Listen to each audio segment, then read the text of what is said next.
Bayern 2. Radio Mikro.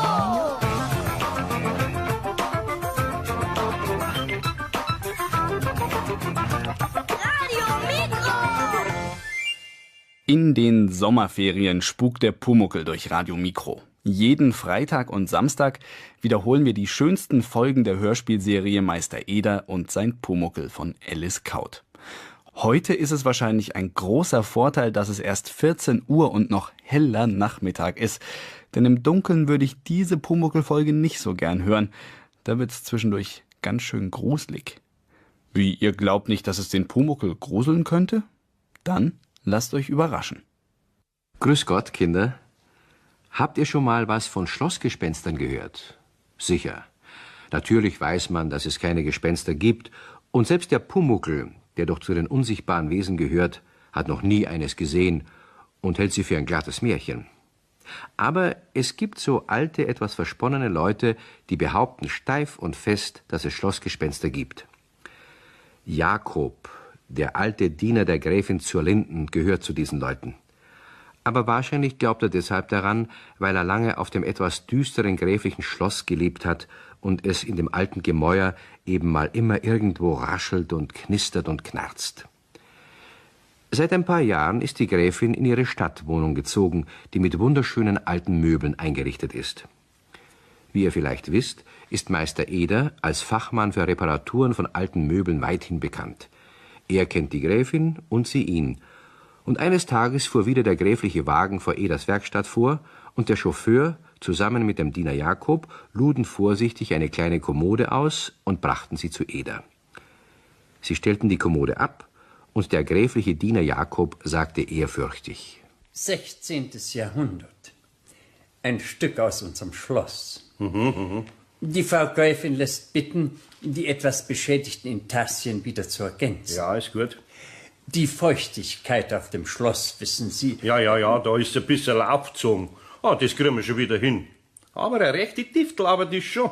Also lassen Sie es nur da. Das Stück soll jetzt in der Stadtwohnung stehen. Da kommt es mehr zur Geltung, sagt Frau Gräfin. Ja, da hat schon recht. Frau Gräfin möchte es nicht zu lange bei Ihnen herumstehen wissen.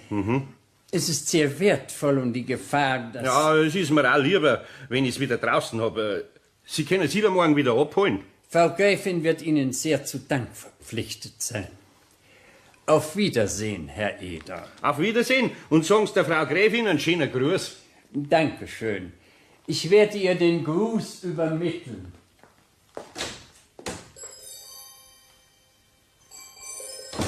Ich möchte mich auch nicht länger herumstehen wissen und wäre Ihnen zu Dank verpflichtet, wenn Sie auch von mir einen Gruß an die Frau Gräfin übermitteln möchten. Ich bin nämlich auch aus dem 16. Jahrhundert und meine Innereien leiden unter dieser Feuchtigkeit.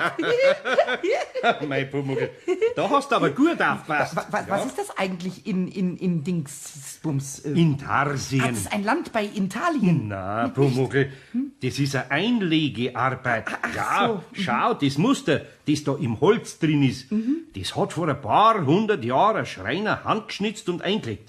Schön, gell? So, sehr schön ist es. Wie von Holzwürmern gemacht. Was? Du legst aber nie was in das Holz rein, oder? Na, heutzutage ist das abgekommen.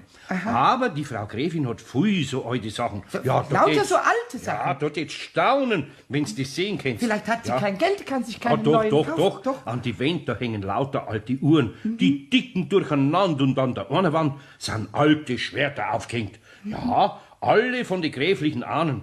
Ja, sogar eine echte Ritterrüstung steht in einer Ecke, die der Urgroßvater von der Gräfin auch wirklich tragen hat. So viele Uhren? Ja, große und kleine. Und Uhren? Uhren, ja. Und die dicken ganz hell, die eine, und die anderen ganz tief. Und bei einer, da tanzt alle Stunden ein Mandel um zum Glockenspiel. Ui, wie schön. Ui, das muss aber schön sein. Und die Schwerter, die ticken auch? Nein, die klirren. Die Ja, klirren. das weiß Ja, ich. aber nicht allein, jedenfalls. Nein, da muss man schon dran klopfen, bis die klirren. Ja, gell? ja, du bräuchtest sie schon zum Klirren, wenn du es nur runterschmeißen darfst. Oh, weißt du was? Das will ich mir anschauen. Die Uhren und die Schwerter und die Rüstung. Und wenn du die Kommode zurückbringst, dann gehe ich mit. Ja, das geht mir gerade das noch wird ab. schön. Du darfst in der gräflichen Wohnung allerhand Unsinn anrichten. Nein, lieber nicht. Doch, lieber schon. Nein. Außerdem bring ich die Kommode ja nicht hin, sondern sie wird wieder abgeholt. Ach so, Ja. dann kann ich die vielen Uhren. Ui, doch, dann werde ich eben einfach mit abgeholt. Du untersteh dich. Ich will der Frau Gräfin keinen Ärger machen. Nein, du bleibst da. Verstanden? Verstanden habe ich es schon, Okay. aber mein Einverständnis zum Verstehen kann ich dir leider nicht mehr übermitteln. Wieso? Ich glaube nämlich, dass Kobolde in gräflichen Gemächern aufs Gemächlichste hinpassen. Na, das glaube ich nicht. Doch, ich schon. Aber da braucht man heute gar nicht streiten. Bis übermorgen ist noch viel Zeit. Wir werden ja sehen. Es war leider nicht genug Zeit, um den Kobold die Erzählung von den gräflichen Herrlichkeiten vergessen zu lassen. Aber er redete nicht mehr drüber. Als dann die Kommode abgeholt wurde, ließ sich tatsächlich der Pumuckl mit abholen. Er setzte sich gemütlich drauf und fuhr so mit in die Stadtwohnung derer von Zurlinden. Meister Eder hatte nicht übertrieben. Sie war geradezu ein Paradies für Kobolde. Schon allein der Kristalllüster mit den vielen glitzernden, geschliffenen Glasstückchen war ein Erlebnis. Mit einem Satz, den nur Unsichtbare machen können, sprang er hinauf. Wie fein das klirrte.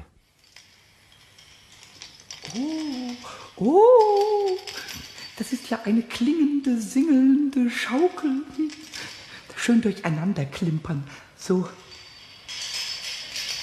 Oh, das ist ja wie Musik, wie Koboldsmusik.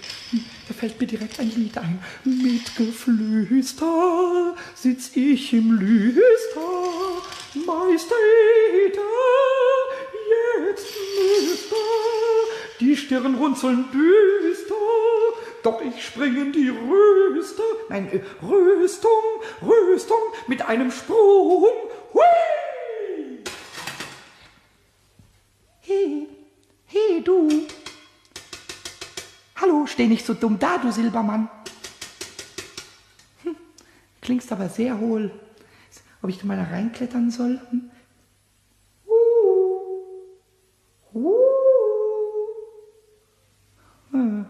Ich mag da nicht reinklettern, das ist zu dunkel drin. Ich gehe lieber zu den Schwertern. Da. Ui, die sind ja wirklich sehr schön. Schöne Schwerter. Ui, sind die schön. Das wäre gut für Meister Eder zum Wurst herunterschneiden. Ob die runterfallen, wenn man an dem Nagel herumnagelt? Mal probieren. Jakob? Jakob, waren Sie das? Hallo, Jakob. Frau Gräfin wünschen?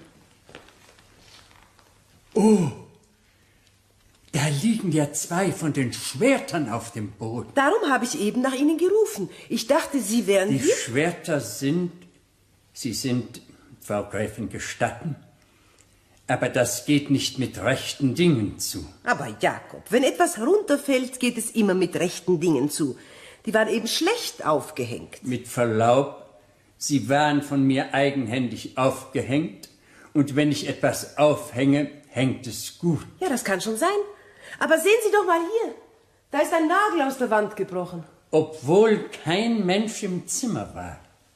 Erlauben Sie, Frau Gräfin, aber mir schaudert. Ach, aber machen Sie doch kein Gesicht, als hätten Sie es mit Gespenstern zu tun. Ich bitte, ein solches Gesicht machen zu dürfen, denn wir haben es mit Gespenstern zu tun. Also von mir aus, wenn Sie es glücklich macht. Aber lassen Sie bitte den Nagel eindübeln. Vielleicht ist Ihr Gespenst so nett und hilft dabei. Nicht spotten, Frau Gräfin, nicht spotten. Hören Sie doch bitte mit den Geschichten auf, mit denen Sie uns schon als Kinder auf Schloss Althausen geängstigt haben. Ich bin doch über das Alter hinaus. Außerdem sind wir hier in der Stadt. Ich habe noch nie etwas von Stadtgespenstern gehört. Ich darf Frau Gräfin zustimmen. Ich habe auch noch nicht davon gehört.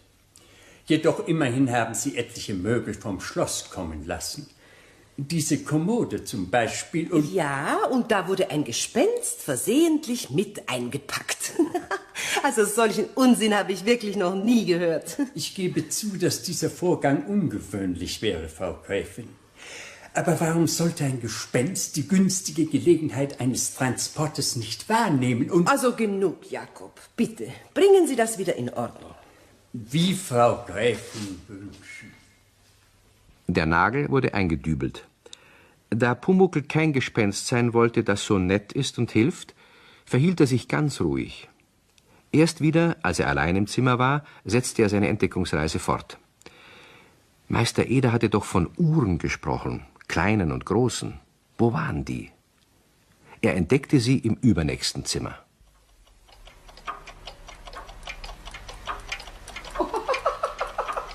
Ist das ein Geticke und Geschwinge? Die kleine Uhr da, wie die schnell hin und her wedelt. Da muss ich ja lachen. Hallo, du da. Du, hallo. Warum läufst du denn so schnell? Lass dir doch Zeit, sonst geht der Tag so schnell vorbei. Nimm dir mal ein Beispiel an der großen Uhr. Da, an der da, schau. Na, was sagst du zu der? Was, du kleines Ding, du willst nicht folgen? Warte, ich stell dir ein Bein, dann stolperst du und hörst die Rennerei auf. Ich werde euch alle anhalten, verstanden? Zuerst dich und dann dich. So. Nur die Großen, ganz Langsamen dürfen ticken. Ja, so ist's gut. So ist es eine Wohl. Jakob, in einer Stunde möchte ich wegfahren. Sagen Sie bitte dem Chauffeur Bescheid. Und bringen Sie mir doch schnell aus dem Uhrenzimmer meine Briefmappe. Sehr wohl, Frau Gräfin. Ui, der Gespenster Jakob kommt. Jetzt bin ich gespannt, was er sagt, wenn die kleinen Uhren alle stillstehen. Frau Gräfin! O Herr des Himmels! Frau Gräfin! Ja, was ist denn, Jakob? Was ist denn? Ist wieder was hinuntergefallen? Oder finden Sie meine Mappe nicht? Frau Gräfin, die Uhren stehen. Mich schaudert. Aber Jakob, Sie haben eben gestern vergessen, die Uhren aufzuziehen. Das ist alles. Mit Verlaub, Frau Gräfin, ich habe sie aufgezogen. Ja, die Großen. Aber die gehen ja auch noch. Die Kleinen stehen, weil sie eben schneller ablaufen. Die Kleinen stehen, weil sie angehalten wurden. Von Geisterhand. Ach. Ich mutmaße, wenn Sie gestatten, dass Ihr bereits auf Schloss Althausen stets tätiger Urahn Ägidius uns hier heimzusuchen Ach, das liebe Gespenst Ägidius, das sich immer dort aufgehalten hat, wo wir Kinder nicht hin durften, weil Mutter Angst hatte, dass wir herunterpurzeln. Zum Beispiel auf der morschen Turmtreppe. Ach, Jakob, Sie werden alt. Sie fangen an, die Märchen zu glauben, die Sie selber erfunden haben. Die Uhren sind alle zur gleichen Stunde stehen geblieben. Und das, obwohl die Gewichte noch keineswegs anzeigen, dass... Aber Jakob, Sie wissen doch, dass die kleinen Uhren bei der leisesten Erschütterung schon stehen bleiben. Vielleicht ist eine Düsenmaschine zu nah übers Dach geflogen. Wir leiden doch hier allesamt unter dem Fluglärm. Ich möchte nicht durch Widerspruch Ihren Unwillen erregen, Frau Gräfin. Aber Sie müssen mir gestatten, dass ich mir meine eigenen Gedanken mache. Und diese Gedanken machen mich schaudern. Bitte schön, das ist Ihr Privatvergnügen. Mich schaudert's kein bisschen. Und jetzt bringen Sie mir bitte die Mappe in mein Zimmer. Sehr wohl, Frau Gräfin. Ihr könnt euch vorstellen, mit welchem Vergnügen der Kobold das Gespräch angehört hatte. Meister Eder aber hatte bald nach dem Abtransport der Kommode entdeckt, dass sein Kobold verschwunden war. Sein erster Gedanke war natürlich, dass Pumuckl seinen Vorsatz wahrgemacht hatte und mitgefahren war zur gräflichen Wohnung. Und kurz entschlossen klemmte er sich einen Hobel unter den Arm und machte sich auf den Weg zur gräflichen Wohnung. Er kam dort kurz nach der Uhrengeschichte an.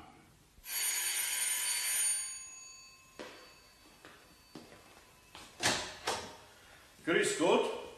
Herr Eder, wenn ich nicht irre. Nein, da irren Sie sich nicht. Ich komme nur, weil ich vergessen habe, die eine Schublade abzuholen. Die klemmt, wissen Sie. Aber das ist ja in einer Minute erledigt. Bitte treten Sie ein. Ja, ich wollte Ihnen den Weg sparen und weil ich sowieso gerade in der Gegend war. Sehr liebenswürdig. Ja, bitte? Herr Eder ist da und möchte noch etwas an der Schublade richten. Ja, bitte, führen Sie Herrn Eder in den Salon. Darf ich bitten, Herr Eder? Ja, bitteschön. Ah, da steht ja das Kommodel. Na, das werden wir gleich haben. So. Was ich fragen wollte, ist Ihnen eigentlich irgendwas aufgefallen? An der Schublade? Nein. Nein, nicht direkt an der Schublade, sondern mehr, wie soll ich sagen? Ich mein, ist Ihnen nicht sonst was aufgefallen? Ich weiß nicht, auf was Sie anspielen, Herr Eder. Ja, es klingt zwar dumm, aber ist nichts runtergefallen oder so? Die Schublade ist uns nicht heruntergefallen, wenn Sie das meinen. Also, halten Sie mich nicht für narrisch, aber die Schwerter zum Beispiel da drüben. Herr Eder, woher wissen Sie? Haben Sie, solange die Kommode bei Ihnen war, ähnliche Wahrnehmungen gemacht? Ja. Das ist höchst interessant. Dann ist das Gespenst doch an die Kommode gebunden. Was? Ich hab's mir gleich gedacht. Hat er bei Ihnen auch gespukt? Das ist bestimmt Ägidius. Hä? Ein auf geheimnisvolle Weise umgekommener Vorfahre unserer Frau Gräfin. Ja, von mir aus nennen Sie ihn Ägidius. Ich nenne ihn Pumuckl. Das wird er Ihnen aber übel vermerken. Pumuckl ist kein hoffähiger Name. Ja, ich glaube eher, dass er es übel vermerkt, wenn Sie ihn Ägidius nennen. Er hat 2 Schwerter heruntergeworfen und die Uhren zum Stehen gebracht. Ach, das ist genau das, was ich mir denkt hab. Nicht so laut. Frau Gräfin kommt. Grüß Gott, Herr Eder. Das ist aber nett, dass Sie kommen. Ja, aber was machen Sie beide denn für Gesichter? Sie schauen drein, als hätte ich Sie bei etwas ertappt. Wenn Frau Gräfin schon etwas gemerkt haben, dann erlaube ich mir Folgendes auszusprechen. Herr Eder hat ebenfalls Ägidius bemerkt. Ach, Ja. da scheinen mir ja die 2 Richtigen zusammengekommen zu sein. Verzeihen Sie, aber ich halte Sie beide für Kindsköpfe. Ich verstehe Sie gut, Frau Gräfin, aber in dem Fall, da haben Sie nicht recht. Nein? Es ist zwar nicht der Ägidius, aber das ist letztlich wurscht. Ja, was ist es denn dann, lieber Meister? Bloß ein Kobold, der Pumuckl. Aha. Und wenn Sie mir einen Augenblick hier allein lassen, na wär die, wissen Sie nachher, meine, wär der sichtbar und ich kann ihn mitnehmen und Sie haben nachher Ihre Ruhe. Herr Eder, bitte, nehmen Sie mir das nicht als Misstrauen, wenn ich Sie hier nicht allein lasse. Ja. Ich weiß, Sie sind ein ehrlicher Mann, ja, aber ich möchte den Unfug nicht weiter zulassen. Sie spielen eben das Spiel mit, das ist nett von Ihnen, dass Sie ihn auf diese Art von dieser Gespensterseherei befreien wollen. Nein, nicht von der Gespensterseherei, sondern vom Pumuckl. Von Ägidius sind wir nicht zu befreien. Nachher halt nicht. Na geh ich halt allein. Aber ich bin an nichts schuld. Für Gott. Ja, auf Wiedersehen, Herr Eder. Ich weiß, Sie haben es gut gemeint. Jakob, ich muss jetzt endlich wegfahren. Bringen Sie Herrn Eder an die Tür und sagen Sie dem Chauffeur Bescheid. Sehr wohl, Frau Gräfin. Natürlich ist der Pumuckl auf die Aufforderung Eders nicht mitgekommen. Die Sache machte ihm viel zu viel Spaß. Meister Eder stand ein wenig unschlüssig auf der Straße herum. Was sollte er nur machen? Er sah nach einiger Zeit die Gräfin wegfahren. Da kehrte er entschlossen um und klingelte nochmal an der gräflichen Wohnung. Jakob öffnete. Da war ich nur einmal. Es ist wegen dem Pumuckl. Herr Eder, nehmen Sie bitte nicht dieses vulgäre Wort in den Mund. Nicht im Zusammenhang mit den gräflichen Ahnen. Es wird tief verübelt. Glauben Sie mir's da, das hat gar nichts mit den Ahnen zu tun. Das ist ein Kobold und kein Gespenst. Gespenster gibt's wirklich nicht. Da hat Frau Gräfin schon recht. Ich möchte Sie nicht kränken, aber nehmen Sie bitte zur Kenntnis, dass es in gräflichen Familien des Öfteren Gespenster gibt, aber niemals Kobolde.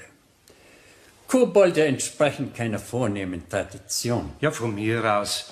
Es ist ja auch nicht ein gräflicher Kobold, sondern ein ganzer Schlichter, der bei mir haust. Möglich, dass bei Ihnen solches Gelichter haust.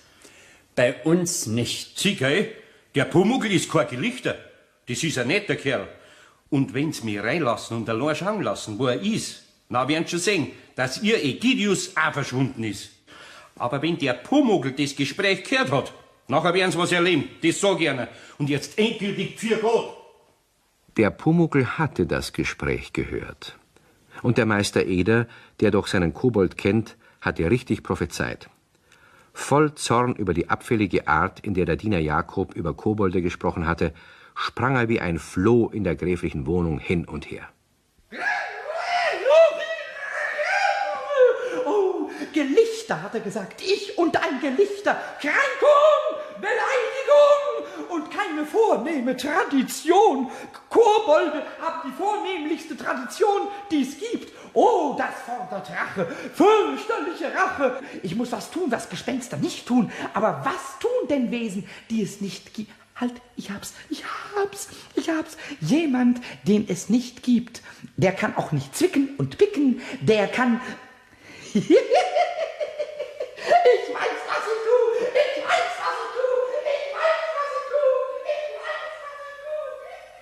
Pumuckl rannte los und suchte Jakob. Er war in keinem der Wohnräume. Endlich hörte er die Stimme des Dieners aus der Küche, wo er gerade seinen Nachmittagskaffee in Gesellschaft der Köchin trank. Pumuckl witschte hinein.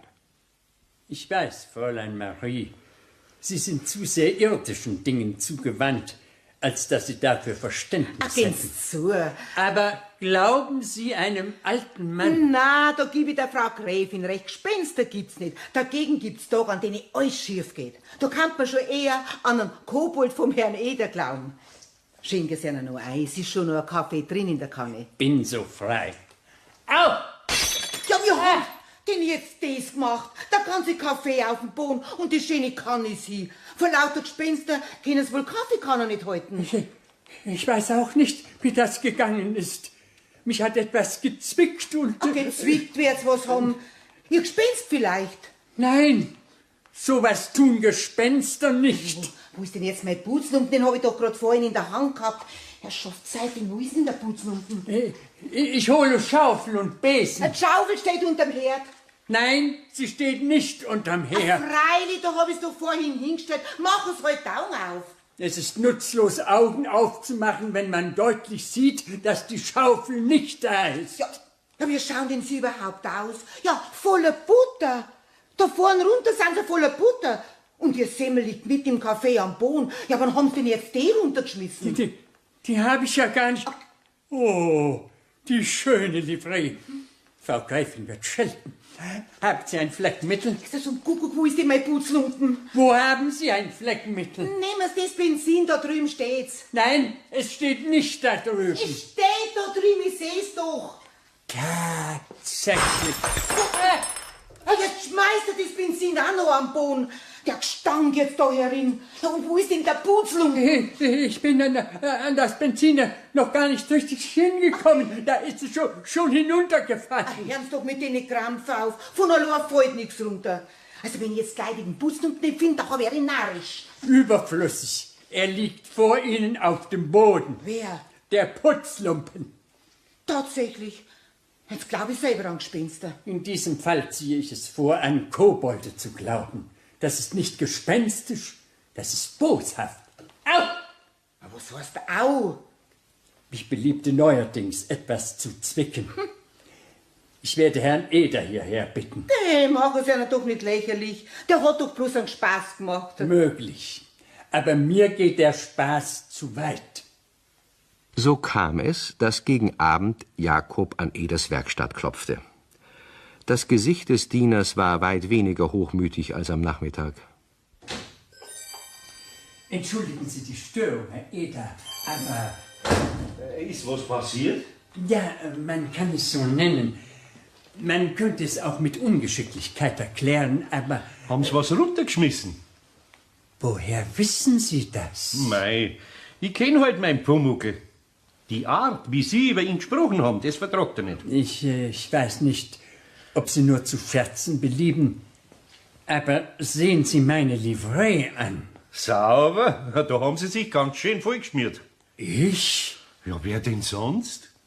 Ja, falls Sie nicht gescherzt haben sollten und Ihr Angebot aufrechterhalten würden, dann... Was für ein Angebot? Ich meine, die Frau Gräfin ist nicht zu Hause und wenn Sie Lust hätten, Sie könnten jetzt über die Räume allein verfügen. So, und Sie von dem Gelichter befreien.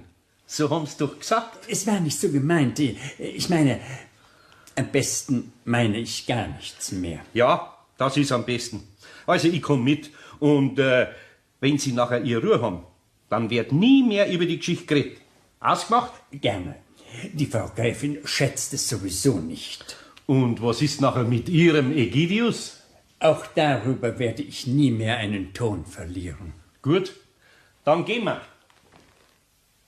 So kam Meister Eder das 3. Mal an diesem Tag in die gräfliche Wohnung. Damit er seinen Kobold auch überall ungestört suchen konnte, ließ sich's der Diener Jakob angelegen sein, Marie zu einem Glas Wein einzuladen.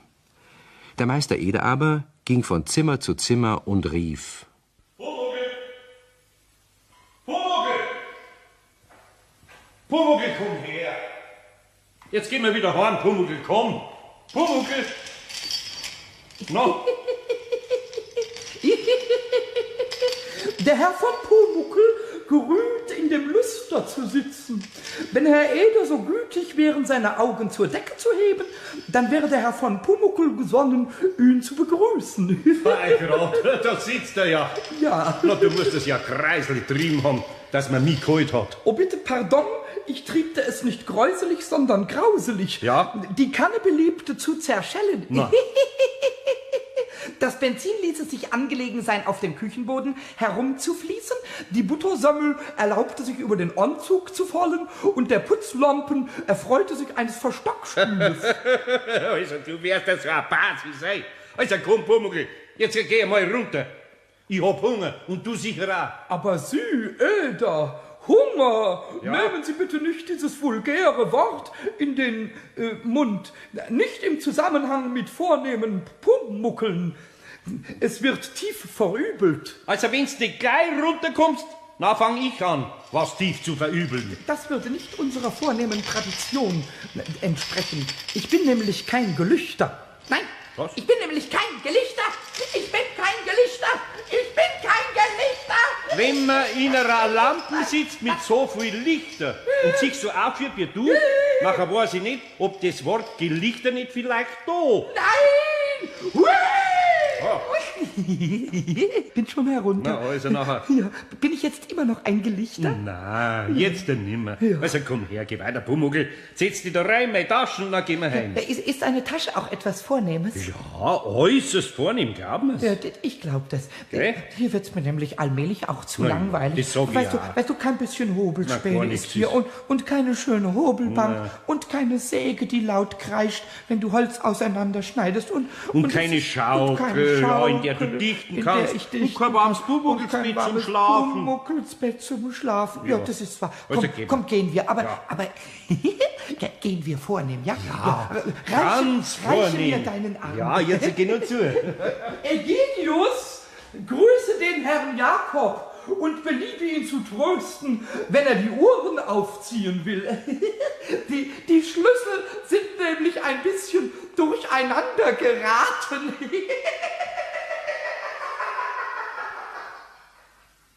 Nun, über die Tatsache, dass man eine Stunde lang Uhrenschlüssel ausprobieren muss, kann einen kein Gespenst der Welt trösten. Vor allem dann nicht, wenn es keines gibt. Aber der Diener Jakob verlor kein Wort über die Sache. Er war am nächsten Tag nämlich doch nicht ganz sicher, ob er in seiner Verwirrtheit nicht selber die Schlüssel durcheinander gebracht hatte.